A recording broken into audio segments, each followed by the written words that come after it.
kiti bovanda aputu zo kiti vanda wana pasteur tipo na mona église na yo ozo kiti bovanda wana na comme yo raté na yo lobela yo oyebisa biso public manyongo nini va ta defa yo to foot ba américain ba foot donc aputu moi je te mets en garde ça la promotion à mobile na yo musicien Alibabe ça la promotion na yo occupe-toi de lui il fait que l'homme calcule pas grâce on n'a pas besoin so ko za libaku ya rolanda te bato ba rolanda ba yebike na lobela aputu je parle à toi na lobela yo bozo message boko misela ye que ba analyse na ye ba buzo ba ne ko tanga tanga ba koma batu ezo servir rien à rien et ba c'est la rien mais Mike Kalamba n'a rien envie chez une femme.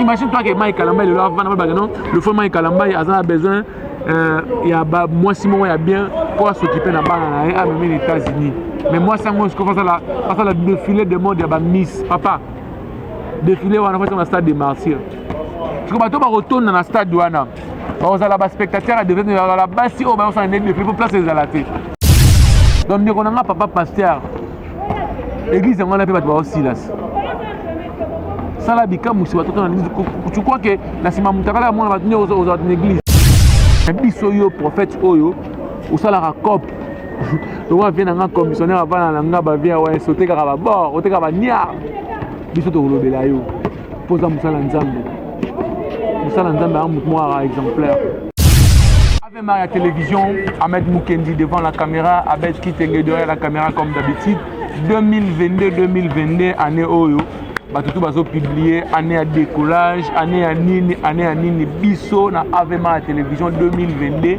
année à réussite ya ba grands événements naza awa Ahmed Mukendi moi na musala na bino loba papa chéri Jibem Piana l'homme qui a mis le dans coco nazara toujours moi na musala na bino au service ya ba abonné à avema la télévision nous sommes là à la recherche des informations à la recherche des actualités à la recherche des faits sociaux partout autant molaka nini to sala raté pour na ba abonné na biso tout ça là toujours makambo malonga pour vous la satisfaire donc vous aurez bien temps et retard la vidéo na biso la vidéo moko édifiera bino ba vidéo moko édificative vous aurez temps et retard la yango vous s'abonner massivement tout en poser ba abonner ba la plus que autre dans la bango vous partager la vidéo na biso vous commentaka vous liker dans chaque œuvre humaine il ne manque pas des imperfections nazana nga parfaite avec qui derrière la caméra azapi parfaite na sur n'exara na biso mabako ezanga ti ba commentaire na bino ba remarque pe ba suggestion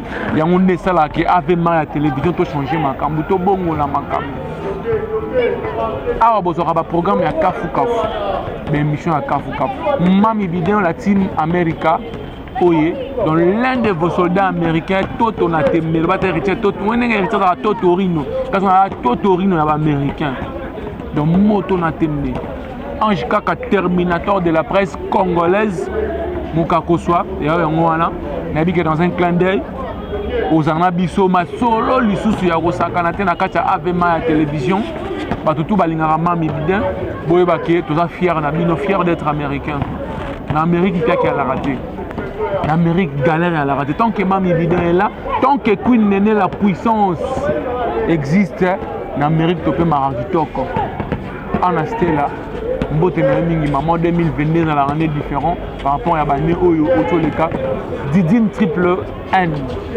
la question mbote place Hollande biso Mariam Badimu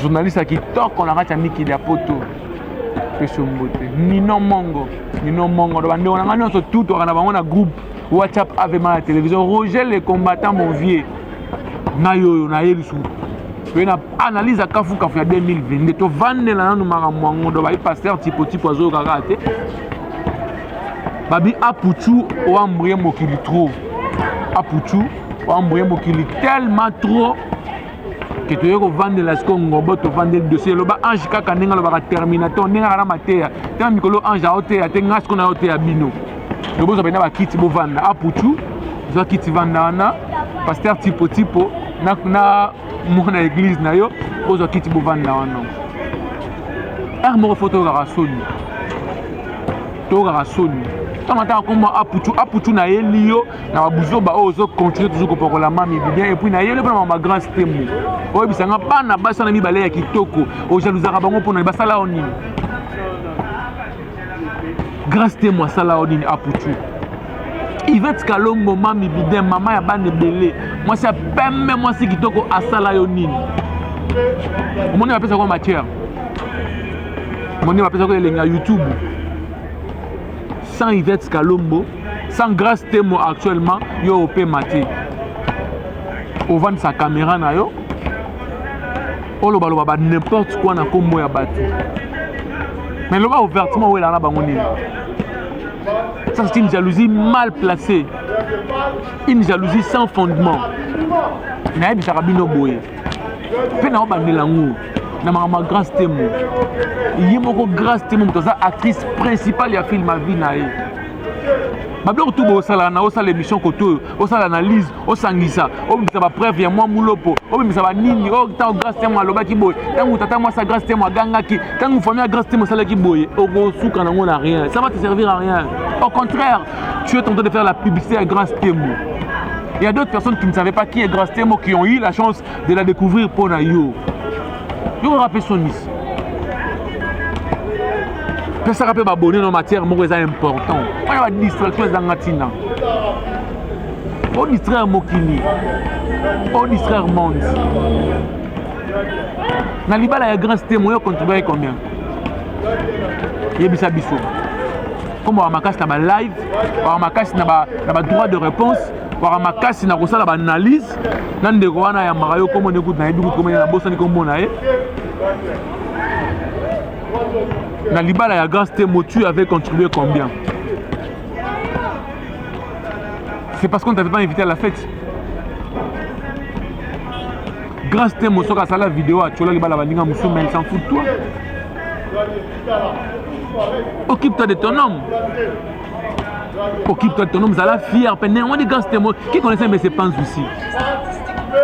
Tango me se pense bana robenga soki batukinga tango me se pense benga ki mutu kingani tango me se pense avant que me se pense aya na vie ya Grâce Temo nana salara me se pense émission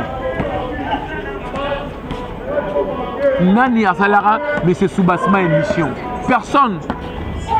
personne ne connaissait me se pense que ça Brazzaville ou à Kinshasa mais c'est Grâce Temo la star passeport rouge basantara moto ya baninga na bato ba pemeni na ye.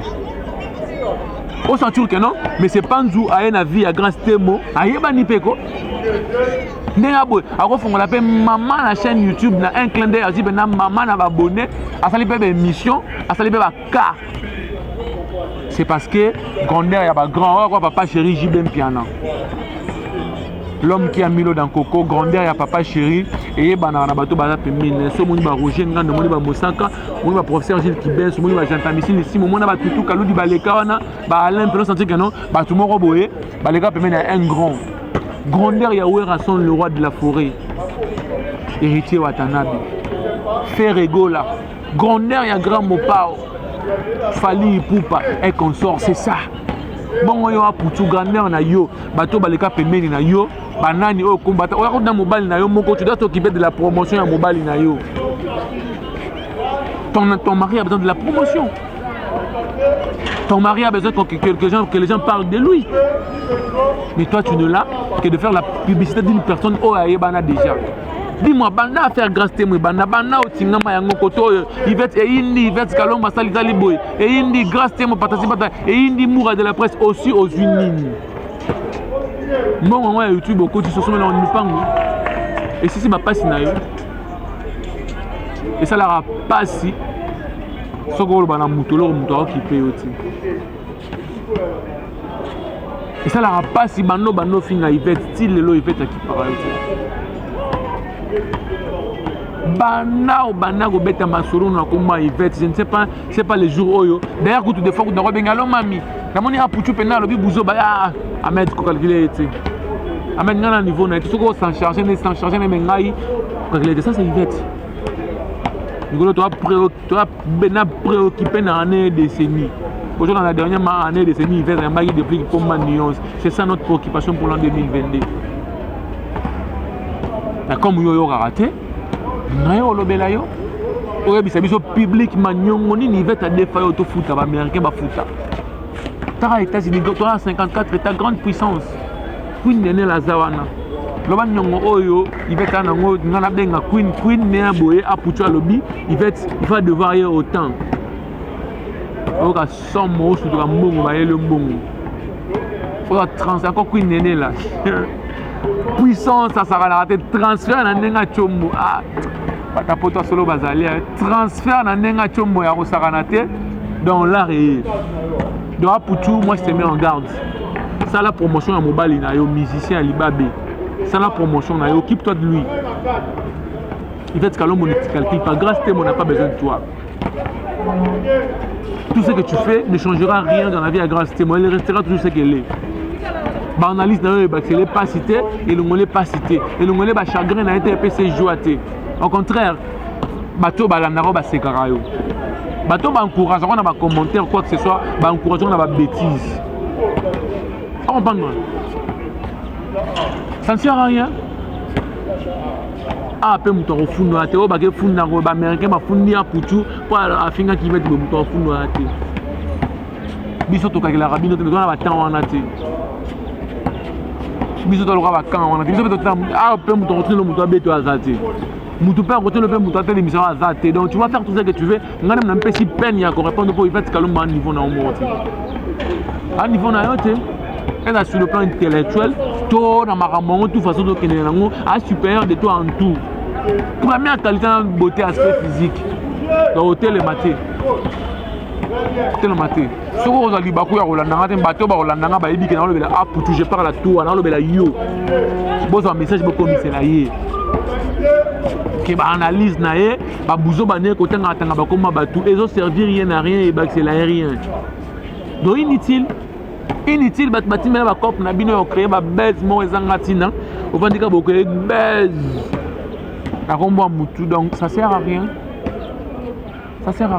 donc Mami Bidin fier de t'avoir comme mamie donc la grande dame maman ya Babette Kitenge maman ya Bamed Mukendi Koko ya Brockline maman ya Sibel Bakwa Betty maman ya Batuyo surtout maman ya Agé Mafuta Lola na bras la Côte d'Ivoire maman ya Niki Larson Théa mon ami d'enfance na Katia Irlande maman ya Didine Simple N maman la biso tout ba américain na bina mami na biso ah quelle inspiration Mami Bidin la team America l'Amérique n'a pas d'amis l'Amérique restera toujours la grande puissance mondiale Chine a même la biso coronavirus si le lomo qui découvre Chine va contenir coronavirus mais biso États-Unis on sentir que Ben Laden America azawati Oussama Ben Laden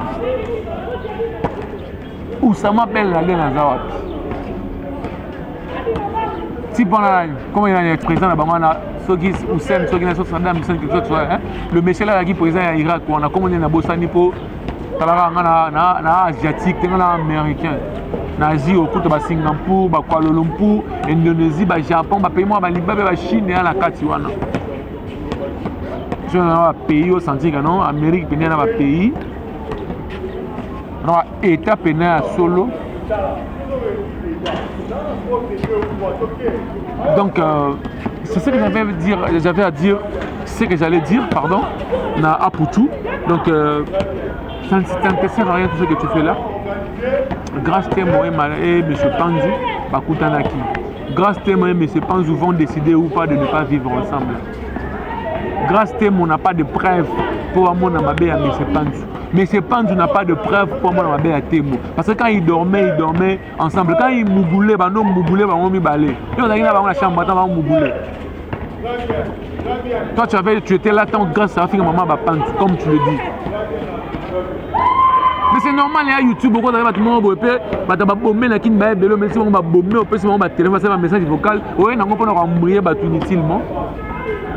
Yo le bako na ba message il fait à benga yo aloba nombo sangana na sa suna chinte o ya ka to sangana to film la message on dit like sangote pourquoi voice sangote yo na te point nini il fait un niveau na haute il fait sa calculateur haute il fait tenter jamais que c'est rabaisser attendre comme mon pourquoi yo et servir on a rien madame Un serveur n'a rien. Merci Nababone Nabiso. Merci. Avant que je puisse continuer dans la liste Nangaï. Tour de deuxième dossier, deuxième et dernier dossier Nabiso à chaud. Bon, j'attends à commenter. D'abord, on va commenter en Abino. Bon, partagez surtout. Partagez. Prenez le temps de partager avec moi la télévision. Ah, bon, vous avez pasteur John. Ah, bon, vous avez Lité à Kanda. Ah, bon, vous avez pasteur à Sol. Ah, bon, vous avez commissionnaire. Le frère Mike Kalambay, l'homme de Madiabou. Je suis un rêve. Mon nom est Basenga Bakutana Beda Chou, Moutavani Kebeti, a sali ba vidéo, Bakutana Chou Rababa, le patron Bogos, n'a sali émission, le frère Mike Kalambay. À Santa Rapena, changement est belé, et quand on a live, on a Mike Kalambay. On a beau moyen, les jours où j'aurai la chance de croiser le frère Mike Kalambay. Namona mona rien à concert, bon sur beta concert mais namona ki mami bidin sali penda vidéo na e mami me mangago. Je ne pas le frère Mike Kalambay, un pasteur digne de son nom. Il a toujours été combattu mais jamais abattu. Il a un vrai Dieu, mais naïe. Mukana nankolo lobaka, na mikolo yasuka, toye ba mukina bizalene. Oh il attend de la fin. Comment la photo n'est circulée? Ma photo n'est circulée, monsieur le pasteur, monsieur le prophète. Chose au candidat, tu le fais pour faire mal aux gens, mais tu le fais pour nuire ta vie. Tu es en train de te nuire boyekaka. Ko nuire vie nande ninga la rôle que la haute au contraire za musala nzambe mutoko la que la mutumain ozo nuire vie na yo, da ozo nuire vie na cadre mo tu sa réputation na salir yo. Ay salir au contraire, o wa oza ser wana. Na makambune to azango o sambeli pona so fait la nzamba solo o bondeli pona e o délivrer o longoli na makambo zo déranger. Paraît-il ba mitekala muso zo ebimi so pendeni, je ne sais pas, je peux pas commenter ça sur de bêtises là. Ngana ko na temps na terre ba nobela sous combo ya batu na mamba mikakala mais na pesa conseil mais tant ozo yo kangai même muto zo yo kanga bigano ameda lo la mutu tel na lo ba po changer. Tout ça est la nzambe na bosolo. Tolinga pe nzambe na bosolo. Quand la nzambe tango betaka, nzambe basaka na wana eti. Yo lelo quand c'est quoi le quoi au sala ngopo, au sala passe na frère Mike Kalambay. Mais lui il est béni, il fait sa vie. Il n'a rien envie et c'est un patron. C'est un patron tel qu'il est là. C'est vraiment un patron. C'est vraiment un grand patron tel qu'il est. Le Mike Kalambay n'a rien envie chez une femme. Imagine-toi que Mike Kalambay, le frère Mike Kalambay a besoin, il y a moi si moi il y a bien pour s'occuper de la balle à même les États-Unis. Mais moi ça moi je commence à la défilé de mode il y a Miss papa. Défilé on a fait dans le stade des martyrs. Tu comprends toi retourne dans le stade douana. On a là spectateur à devenir là bas si on va s'en aller défilé pour placer les alatés. Bateau on a pas ça frère Mike Kalambay a vu moi c'est une bateau on est na TV. Le bateau au moins na retourne ce stade douana. Et la bateau va y défiler bas si on est retourne. C'est pour te dire que c'est quelqu'un qui est béni. C'est une personne qui est bénie, c'est une personne oyo à côté les blocs américains qui était un mouvement à côté la moi cité. Mais Azangi fiancé puis Azangi moi cité. Peut-être il a compris une chose que mon papa Mike Kalambay appelle ça qui ne connaît pas moins si valeur. C'est ça être un homme. Mais si on a peur à moi c'est une valeur. Quel que soit ma belle à moi sinanga, je ne viendrai pas devant la caméra comme Pantu Kolobaka non. Et grâce à témoin comme ça, grâce à fait ça, un lesbianisme, patati patata, patati patata, côté on va comment battre bisous, moi moulopo, non. Étant qu'un homme vrai, je vais régler ma vie privée derrière la caméra. Devant la caméra, c'est pas ma vie, c'est pas ma vie privée, c'est ma vie professionnelle. Je fais mon job. Ici c'est le professionnel. Mais derrière la caméra, comme ma belle qui est dans l'ombre, elle va la rater. Il y a vie privée, il y a vie professionnelle. Il y a ma caméra. Elle va la rater. La caméra va la bien. Parce qu'on a une vie professionnelle.